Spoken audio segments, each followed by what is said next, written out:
Yeah, exactly. That's how I am. I mean, you know.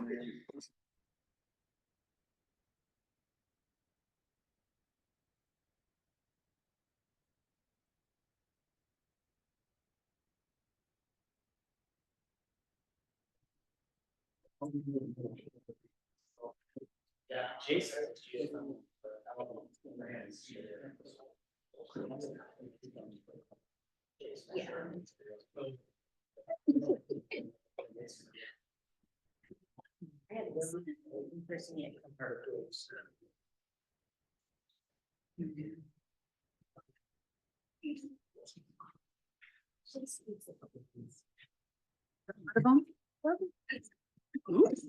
Wow. We can talk about it. Kids were supposed to vet them. They're part of the Yeah, I gotta get to that part first. They're not there. Good afternoon, welcome. Thank you for joining us. This is the Marion City Council work session for Tuesday, June 18th. First on our agenda this evening, the presentation on the fiscal year 24-25 General Property and Liability Insurance Program. Leanne?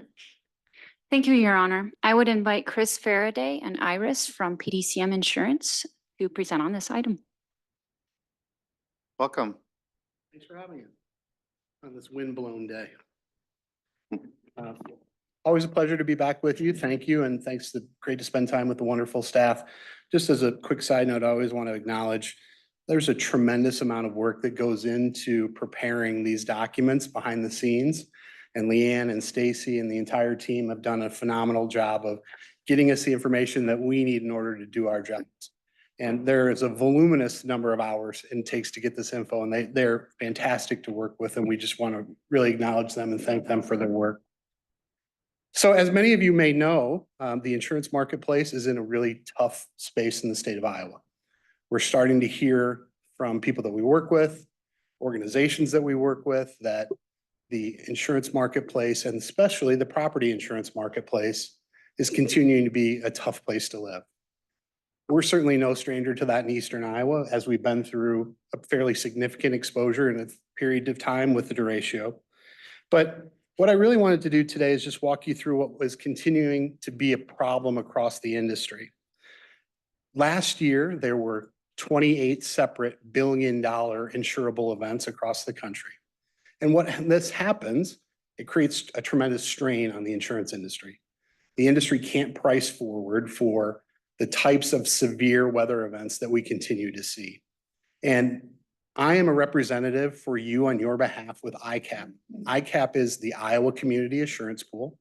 It is a group of municipalities, counties, and also fairs that come together to create our own insurable entity, which is a risk retention group and a pool to be able to share risk.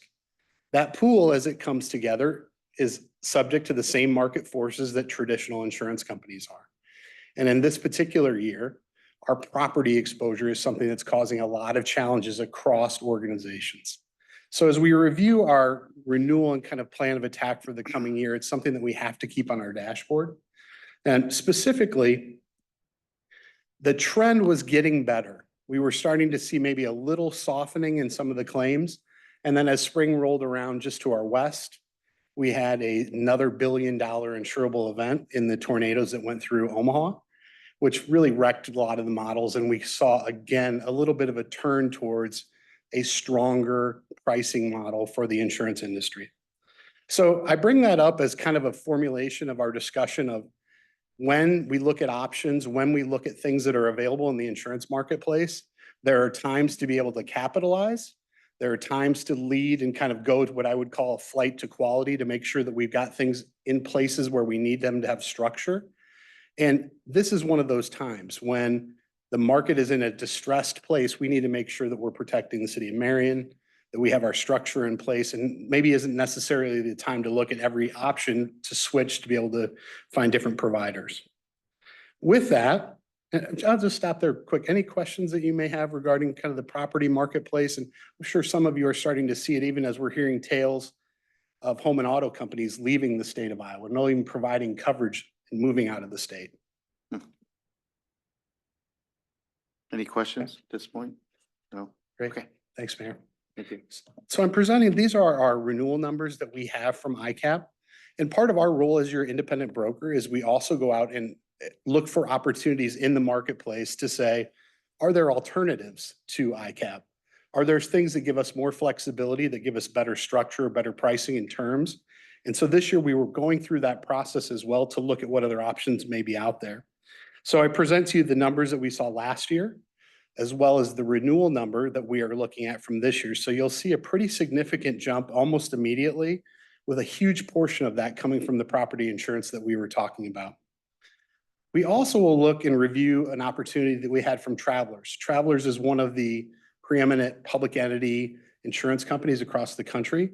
They did provide us an option, and I will say came and did a very thorough risk review of the city of Marion. And so obviously to you as council, I want you to know your team came back with flying colors. They met with many department heads, went through many of your buildings, and came back with really, really strong support for if they were going to write a new public entity in Iowa, they wanted it to be the city of Marion, which is great. Unfortunately, their pricing doesn't necessarily come up and be quite as equal as ICAP. And so as we look at from a pricing structure, which one would make sense? Obviously, ICAP is still the most cost competitive and still gives us the opportunity to be in control of some of the equity and the ownership that we have within the pool structure itself. The other area that you will notice a little bit of an increase is automobile liability, obviously jumping from 85 to 108 on an annualized basis. I think it's just important to note as a data point. Right now, we have 23 more vehicles than we did at this point last year. That's part of your roll-on, roll-off strategy, and that may change throughout the year. But right now, at this data point, we have more vehicles in place than we had previously during that time period. Another area I think of real positive is the work that the city of Marion has done around some of your cybersecurity and cyber defenses, that we've been able to keep that cost in line and have a flat renewal across the board. So I want to acknowledge that team. They've done a lot of work in the last year of making sure that we're working through our Cyber Smarter program together and providing options for that as well. So as we look at kind of what the marketplace looks like, and we look at those opportunities that are available in front of us, really as we kind of bear down and say, what is the best fit for the city of Marion? As your broker and agent, we're making that recommendation that we stay with ICAP. And I think one of the important things to think about is if we do leave ICAP as a pool, we have to take our open claims with us. So while we have some pending litigation that has been discussed at different time periods, we would have to take some of that open litigation with us if we would ever look to make a move. And at this point, given that feature and that structure and really not having any cost savings, that's the recommendation that we're making on behalf of the council. With that, I would open up to any other questions that you may have regarding the program itself and talk a little bit about some of the things that we're seeing with vendor relationships and liability associated. Questions? Yeah. Go ahead. Yeah, so Chris, on the property, if you go back to that screen.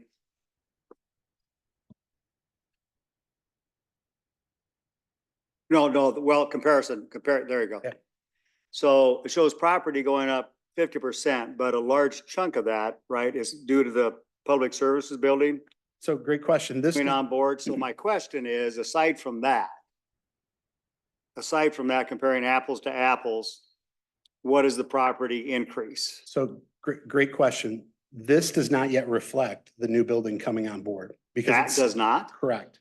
It is still under a builder's risk program, meaning until we get certificate of occupancy and it's up and running, then it will transition, which I think we're hoping will be July 1st, relatively soon. That will incur an additional charge of bringing that on to ensure the new $32 million replacement cost building. So just due to the marketplace out there, you're saying commercial is we're seeing a 50%. So within ICAP, the board of directors this year have charged a 30% across the board rate increase, number one. Okay, And number two, they have mandated that all structures, one of the things they found is they kind of queried all of their different municipalities across Iowa, is they found that communities were not insuring to value.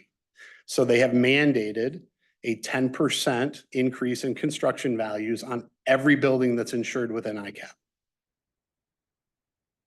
okay, so if I look at Travelers, again, Travelers kind of interesting. Obviously, they did a lot better on the property side. Yeah. But then they're not they're quite different on the umbrella and the law enforcement liability. So you'd like to be able to pick and choose, obviously. Right? Yeah. So any idea why Travelers would be that much more competitive on the property than So- ICAP? So one of the things when you get outside of a group program, you're underwritten as your own, right? And so Travelers really liked the controls in place that the city of Marion had. Okay. And so they applied a very aggressive property figure, which might be when you're in the pool, for better or worse, sometimes you're underwritten as a group. And so the rating structure and the property rates from ICAP are representative of the group, maybe more so than they are the city of Marion. I mean, again, with the history I've gotten dealing with this, I always know if you're comparing quotes and bids, some company may be a lot more aggressive and better in certain areas Yeah. than other companies. And I think you're seeing that comparing ICAP to Travelers, where obviously I don't see why the umbrella and law enforcement liability would be double under Travelers, but obviously they see that as a higher risk or they don't do enough law enforcement or cities. Travelers is one of the largest underwriters of law enforcement and professional liability in the country. Really? What they see is maybe a little different market nationally than what we would have in Iowa. So what this is telling me is our propensity for litigation necessarily around law enforcement liability is most likely less in Iowa than what they're seeing nationally. And their rates are more structured to be, commensurate with their clients across the country. Randy? Great question, though. Thanks. Thank you, Chris. I just wanted to add a couple things to that, if I may, also too. On commercial buildings, since the trade show, there's been a lot of truing up and finding out what are replacement values on these structures. And so there's been kind of an eye opener to find that things had fallen behind. Some policies also have a 1% to 3% automatic inflation protector on those coverages. So if you're at $1 million, it's going to go up. If their policy says 1%, it's just going to go up by 1%. Some carriers have their protection inflation rider follows the CPI. If that goes up 2%, the building's values will go up 2%. So that kind of helps us true this up. I think too, in some of these things, when we talk about property, we're also talking about not only the structure property, but the building personal property contents inside. So the building is the building, but all of these tables in here have to go to an inventory. And sometimes those are trued up as well. So that falls under the property. Another one to kind of come into play is Travelers is also a reinsurance carrier. So a lot of carriers will self-insure themselves up to say $500,000 on a building, and then they reinsure themselves with the reinsurance carrier. Travelers controls that leverage in there a little bit more, and so they can self-insure a little bit higher, and they don't have to pay the premiums. And that's what's happening in the private sector right now is the reinsurance carriers have just gone literally through the roof because when we have these natural disasters, just like the most recent tornado now, a lot of these carriers will cap out. Their policy limits will hit and they're just going to go straight into the reinsurance carrier. So they're prepared to pay those underlying limits. And that's the threshold. So it does get a little confusing in there to see these, but as we do bring these buildings on, for example, as we take a look at our park and all the new amenities on that, that'll be added to the contents for property again next year. So though we're having fun building these things, we forget we have to insure them as well too. And so that comes on there, but thank you so much so far to this point. A lot of good information in there. Great. Thanks for the clarification. I'd agree wholeheartedly with what you brought up. Go ahead. Yeah. Chris, back to the property. Is it possible for ICAP to model what the cost impact would be on our new public services building? So we already have an indication of what the cost will be to insure the $32 million replacement cost. It'll be an additional $96,000 annually. So it's about what's called a 20-cent rate, right? So every $100 in property value, a 20-cent rate to insure that. So we could take the 25 bottom line cost and just add 96,000. Correct. And I believe your builder's risk premium for that was north of 200,000. So it will be less than your outlay of what you've been paying, but it certainly is, as we wrap it in, it's more cost effective to do it this way. Do we have any visibility into what Travelers might tack on for the building? So they would have the same blended rate. that we had before, that 20-cent rate would be similarly applied. And so it would almost be dollar for dollar on the Okay, blanket rate. Same adjustment. All And the right, good part is we made some great inroads with travelers. I mean, travelers spent an entire day with your team. They looked through an entire city and came back it's one of the better reports I've read from a risk administration perspective. So again, kudos to your team and to Ryan and their team, because if we want to continue down this path, we've made great strides with travelers to be ready for them in the future. They know the type of quality that the city of Marion brings to the table. And they were excited about your building projects.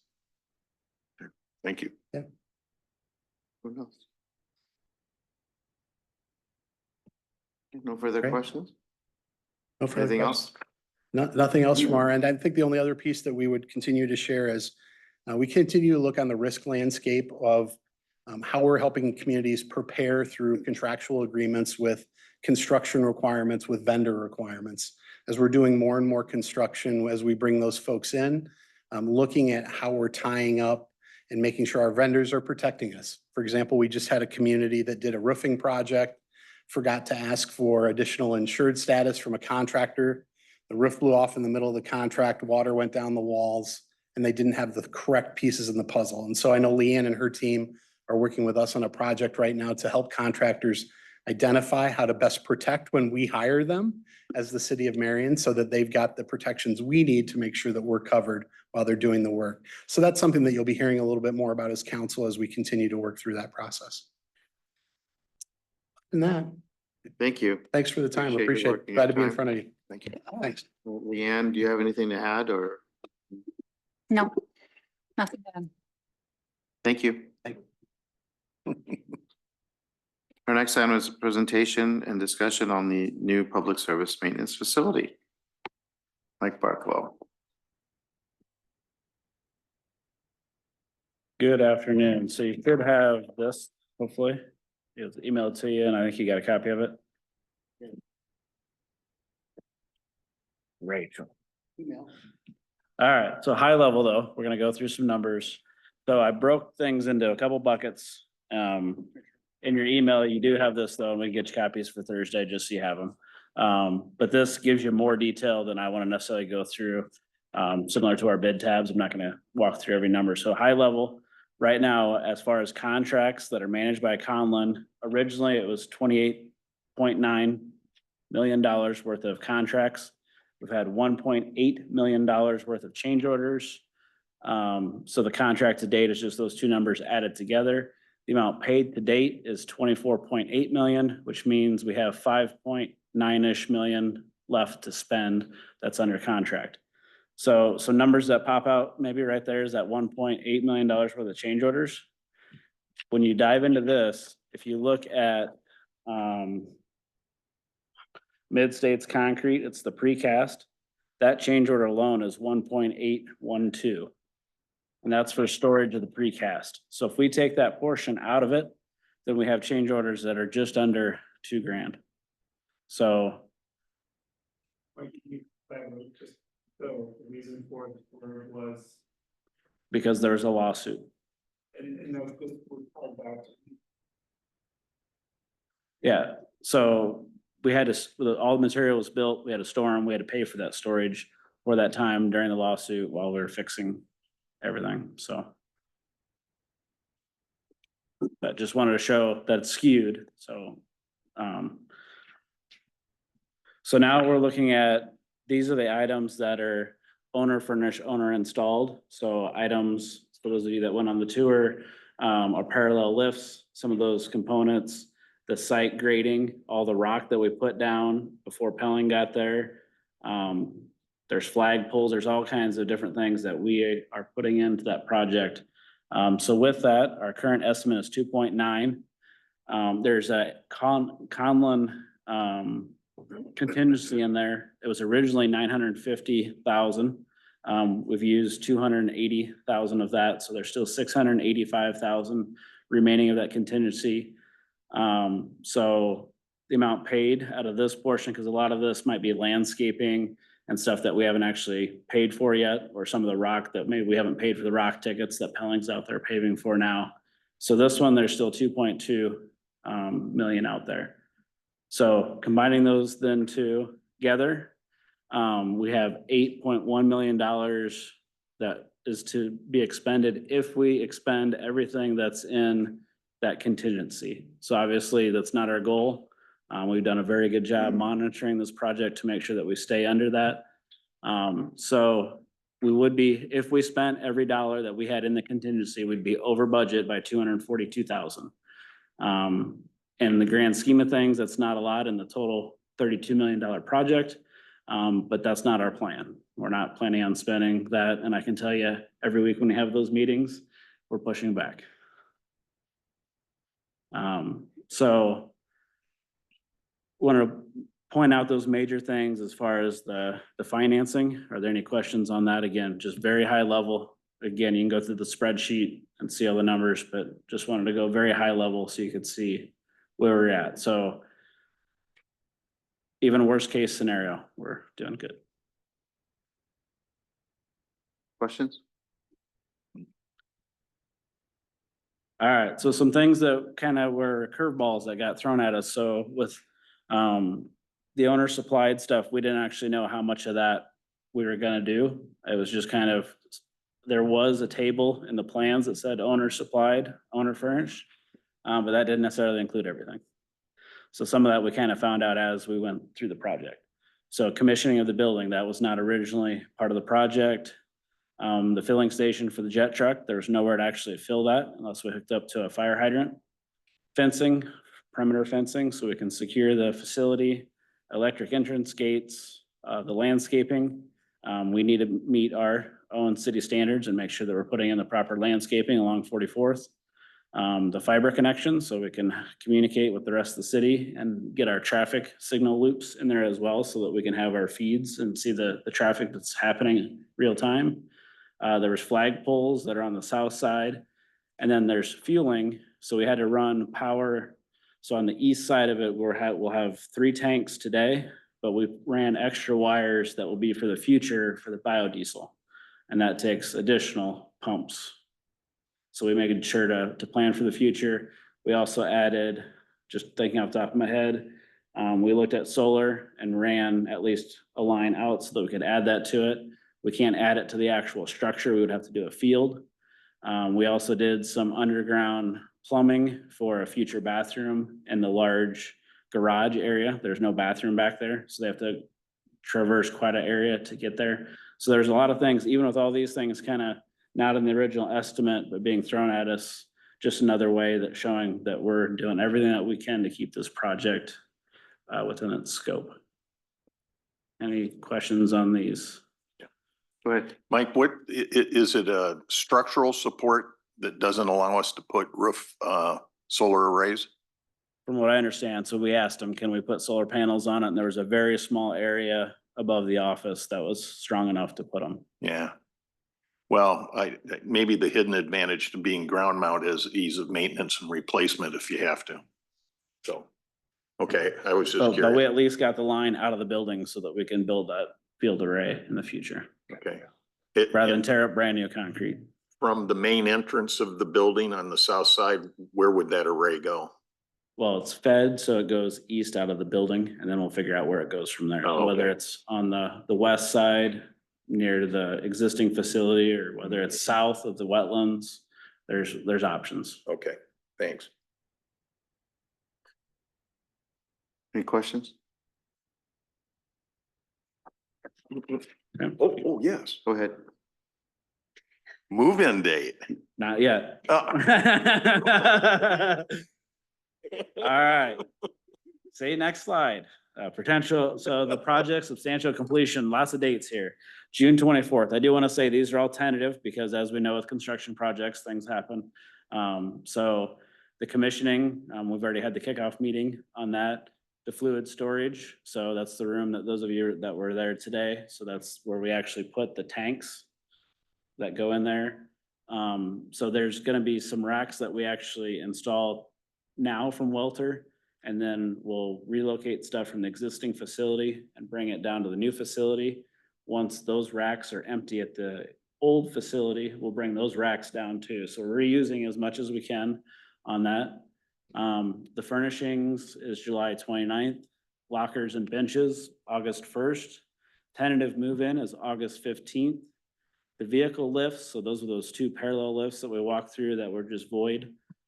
So those aren't until November, end of November. Landscaping, we'll do this fall. Obviously, with weather like this, it's not an ideal time to plant a tree. And then the ribbon cutting will be late August or early September. So there's a lot of dates up there, again, tentative, and as we know more, we'll coordinate that stuff for you guys. Any questions on the dates?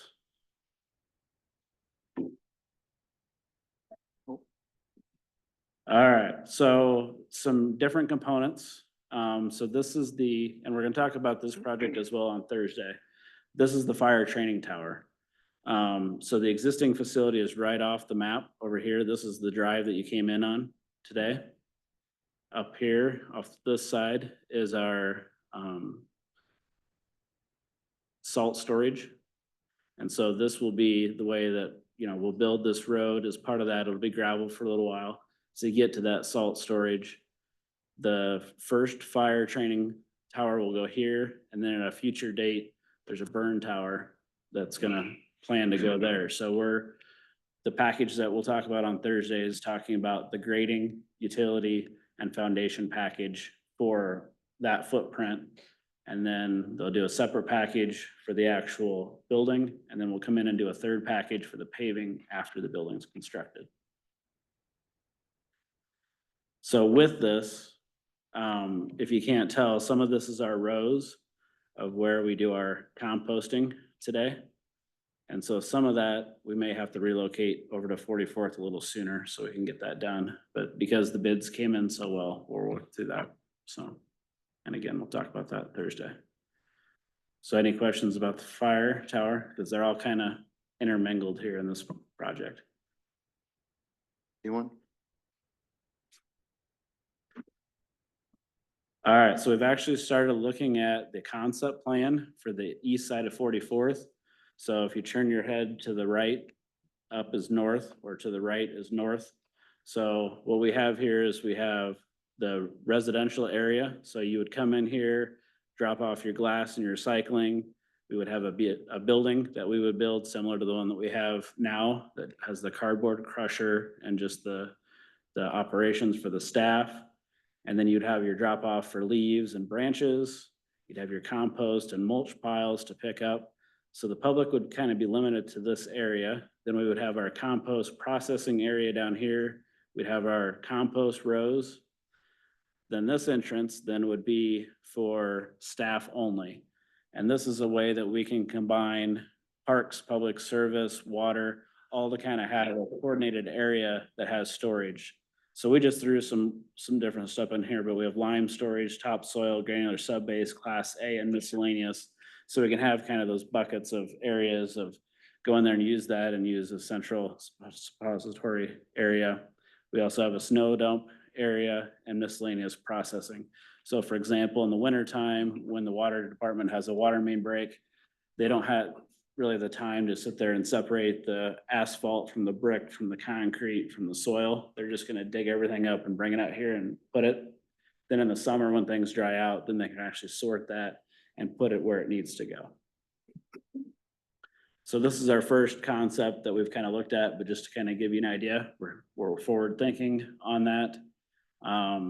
We'll create a CIP sheet once we get this all narrowed down and get staff's input to make sure everyone thinks it's gonna work. And then we'll get that in the CIP for that future. Any questions on this one? Yeah, Mike, on this one, I mean, I go out there quite a bit and use it for different things. How much more space is this gonna have kind of compared to what we have today? Because what we have today gets pretty tight, and we know the city's gonna grow in population. So, I mean, how much larger is this gonna be if you were to look at the footprint today compared to what you're laying out here? Yeah, so I don't know the exact, but I'm gonna say just rough about twice what it is today. Okay, And we've I was made it, hoping you'd say something like that because. so we also did truck templates. We found out during derecho that not everyone is good at backing a trailer. Oh, So yeah. there was plenty of room for them to back trailers too. Yeah, if you could even, some would like to have a drive-through. They can just drive through, dump it off and exit out the other way. Yeah. Good answer, thanks. Mike, what about salt and sand storage? So likely what we're gonna do is we have the side that's on the east side of the proposed building that we're building right now. Mhm. Between that and 44th would be a good location for that. We actually haven't identified that exactly. So for now, it's gonna be where it is now being stored because all the salt's up there. But that could be a future project. And again, we'll add it with this and have it all as one package that we bring forward as a CIP project. Okay, thanks. Is this general area still a potential site for the solar facility, solar farm or whatever we talked about years ago? I mean, not that exact spot, but that general area. So I don't think anything ever showed this on the east side of 44th. I've always seen it on both sides of the building that we're building today and to the south of it. Well, there was a time when it was the south side of 40, or the east side of 44th. Okay. We talked about a solar farm. So we're not, The septic field, whatever that was, the glorified septic field, to I remember those talkings. whatever that was. So that's no longer. not in any the plan that plan. I've seen. no. That might have been We've when been Dan was around here. long enough. Well, you have too, but yeah, I don't know. Okay, so that's no longer part of I our. mean, so on the existing facility, there's the south of the main road that we didn't actually drive on, but where the office, where the public would come in, there's a road there. South of that is a lot of wetlands, but then south of that is quite a bit of area. Except for the tree growth that happens, there'd be quite a few areas there that we could put the solar panels, or on the west side of the proposed building between basically the new and existing public service. So there's plenty of area that we can figure out. Sure, with solar sure, panels. but it's just not, that's just not the area. That's what I was Yeah, wondering. This how we that was feel gonna is, this is a better impact use this. to keep that, this way the public's over here and kind of separated from the other facility. Makes sense. Anyone else? Yeah, I think a lot of people may not know, so a bit of history, but that area on the south side of that used to be where the City of Marion had their junkyard back then and dump. So when I was a kid, I used to ride my bike out there and get spare parts and handlebars and seats for my bikes. So, yeah, a lot of good stuff out there back then. What? Rode my bike.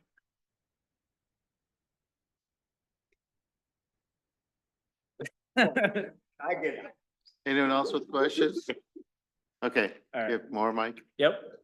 I got a few more slides to go through. So current facility, so 107 35th Street. So if you didn't know, there's actually a small building south of our existing building that used to have a renter in there. That renter is no longer there. So that's something that we'll have to consider what we do with that building now. It's just a vacant building at this point. So what, do we demo it? Do we sell it? So that'll be a future council consideration of what we do with that. Also, once we are completely moved into the new facility, and it's gonna take some time with parallel lifts being delayed and stuff like that, we have to decide what we're gonna do with the existing facility on 35th. So do we take a portion of it and redevelop it? Do we tear it all down? And so that we will work with our partners at Medco and figure out kind of what's the best strategy. Is there somebody that's looking for a building like that it's perfect for them, or is it better to get the ground so it's shovel ready and have somebody come in and do it? So that'll be something that we'll have to work through as well for the next steps for the existing facility. Okay, go ahead, Randy. Is that, I've lost track of the other building south of that one yet. Is that one, will that be considered as well? Are we gonna maintain that one, or what? Can you refresh our memories on that one? So the one that used to be rented out, Mhm. so that's the 107 35th. So that I would recommend we're probably either demoing or putting part of a development package or something.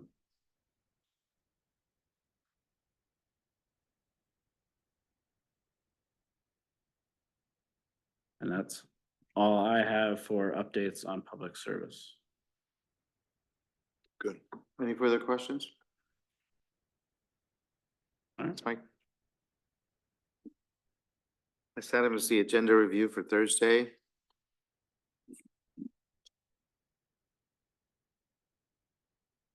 First item that's marked is on let's mark this page 5. A9. Anything prior to A9? Any questions?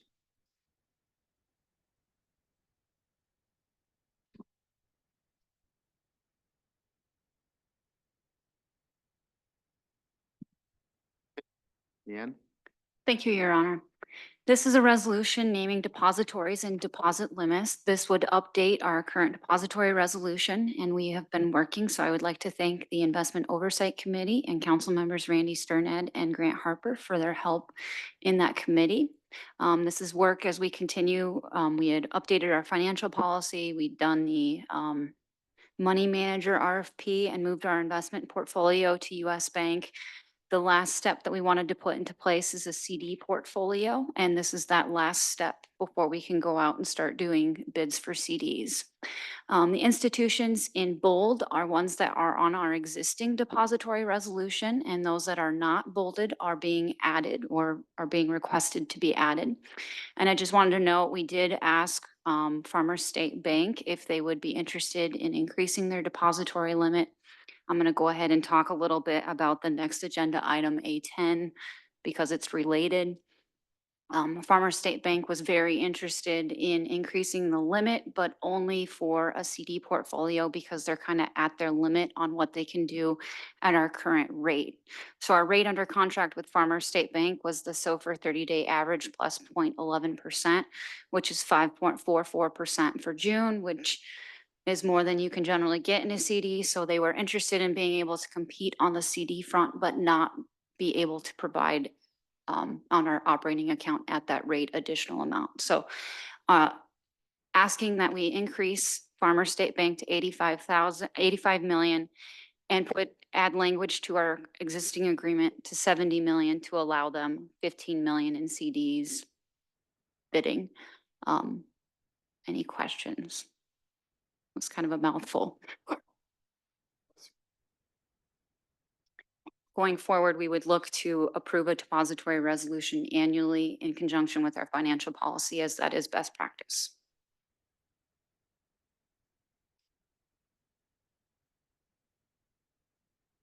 And I mean, is that like, I mean, it just like having that much money in one institution, is that, I mean, is that, I don't know what the word I'm looking for, but Safe is safe what Prudent. you're looking for. yeah.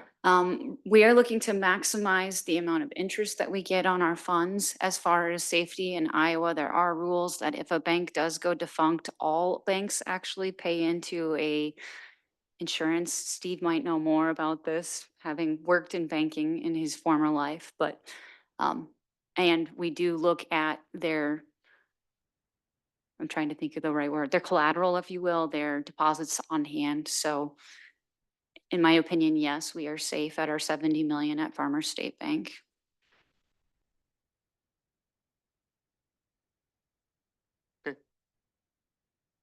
Questions? Yeah. Yeah, go ahead, Grant. Leanne, to that particular matter, would our investment review committee have any intuition or insights about the relative risk and safety of that large deposit? I mean, from a industry standpoint, and maybe there's individuals on that committee that would be worth talking about that very point.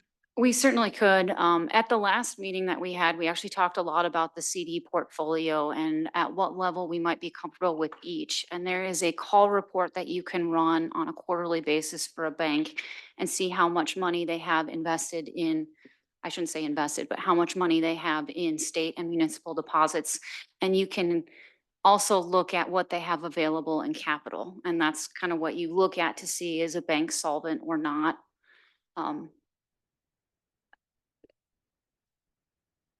But yes, we can definitely add that as a conversation to our next investment oversight committee meeting.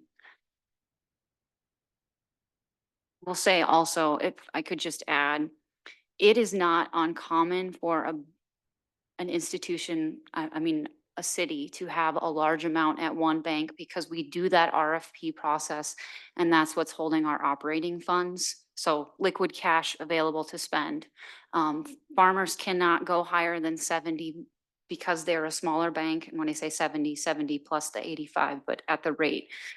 So that is why we did request also bumping US banks, because when we do temporarily hit that limit, when I say temporarily, think of when we get bond proceeds versus when we pay our debt service at June 1st. We sometimes hit that limit and we are pushing money over to US Bank, which is earning at a lower rate. So it's a balancing act at the end of the day. But you look at other cities, Cedar Rapids first, their largest bank, they have, I think, a $500 million limit at that one bank. And then the rest are lower. Yeah, but I do agree with Grant. I think just for documentation purposes and doing your due diligence, it's always good at least at that annual basis and that meeting that the investment committee, do the legwork and review the financials of Farmer State Bank and look at those requirements and making sure they're documented, and that's been done. And maybe you've already done that, but I think certainly that committee and having that part of their documentation would be a good move as well. Thank you, Steve. That's a great recommendation. Brady. Leanne, can you just refresh our memories? I'm on the 0.11, is that on the balance just above the 70 million, or would that be on the full balance? That's on the balance of our operating accounts. So specifically, we have two, just an interest checking and a money market sitting at Farmer State Bank. And do you know what the balances are on that? That would be imposed with the 0.11 basis points? I do not know what the balance is today, but I can tell you we hit that 70 million limit twice this past year. It's spent down quite a bit because of the public service facility. I think we're at 55, if I had to guess. And then Thank we've you. got, I'm gonna say 15 or 20 at US Bank. It's in the monthly report. I can actually pull it up if you'd like. No, that's okay. I was just for my purpose, I was thinking of a ballpark. So thank you. I appreciate that.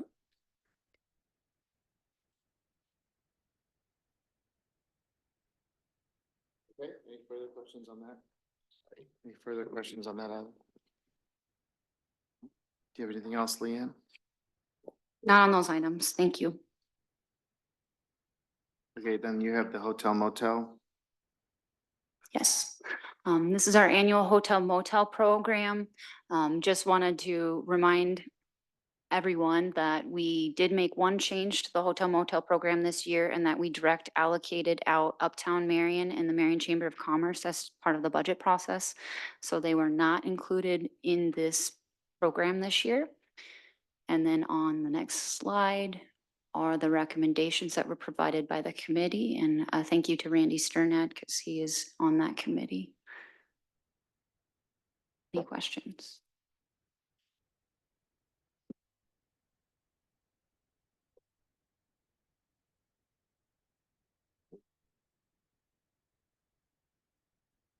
Any questions?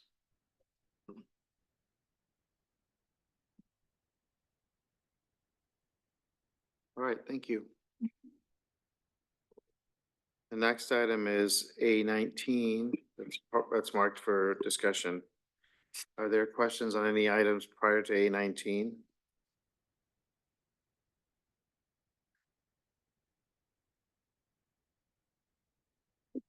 Okay. Kara? Thank you, Your Honor. As part of the ongoing policy review, we are at a point where we are ready to adopt a final list of policies and essentially rescind all of the other policies that are not on this list, which will really clean up our policy situation where we'll be able to find everything and we don't have to worry about any policies that are floating out there in the unknown. So that should really give us a clear idea of what our policies are. This won't prevent us from amending any policies or making revisions, adding policies or rescinding additional policies throughout the year, but this gives us a really clear starting point. And I will be bringing this back on an annual basis just for a refresher.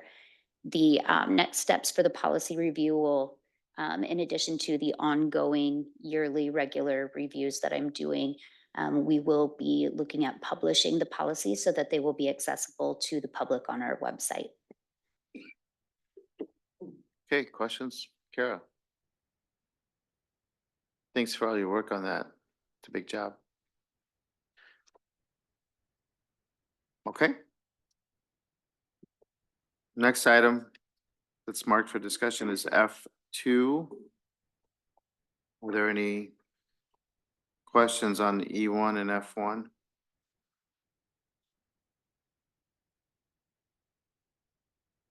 All right, Dave? On Thursday, we're asking that you receive and file the request from Dean and Gay Richardson regarding an amendment, or not so much an amendment, but a request to permit the artist live work spaces in the U1 zoning district. If you recall, artist live work was specifically listed as a use within the moratorium district or the moratorium overlay. The Richardsons are asking essentially to allow staff to work and amend the code to create an ordinance related to artist live work or work live spaces in the U1 district. Thursday will just be receive and file. At a future meeting, we will then be bringing back council options for some direction on which way you'd like us to proceed with that request. Okay, any questions? Yes, Your Honor. Go ahead. Yeah, Dave, on that point, when do you think you want to target bringing this back to council from formal consideration? It'll be at one of the two next meetings is my goal. I do need to sit down with a few folks and look at, explore all the options available, but it'll be in one of the next two items, one of the next two meetings. Okay, all right, thanks.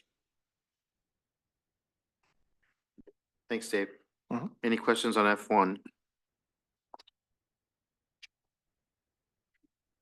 Not, we'll move to the back page. And Mike, did you want to discuss the fire training tower site plan? Was that, it's starred. I didn't. Or did we already So talk about it? we will have a public hearing on Thursday, so we can go over it then, unless council wants to talk about it. Okay, Thursday's fine. everyone okay with? Yeah. Thursday? Yep. All right. That brings us to closed session. Mayor, I'd like to make a motion to adjourn the closed session regarding real estate transactions as permitted under section 21.51J of the Code of Iowa. Second. Been moved and seconded. To adjourn a closed session regarding real estate transactions as permitted under the Code of Iowa. Can we have the legal counsel statement, please? Thank you, Your Honor. I've reviewed the proposed subject matter for the closed session and find the same to be appropriate under Iowa Code Section 21.51J. Thank you. Any discussion before we vote? Roll call, please. Mr. Jensen, Yes. Mr. Harper, Yes. Mr. Miskman, Yes. Mayor Abu Osley, Yes. Miss Menzer. Yes. Mr. Brandt, Yes. Mr. Sterned. Yeah, yes. Thank you. We're now adjourned to closed session. Thank you for joining us.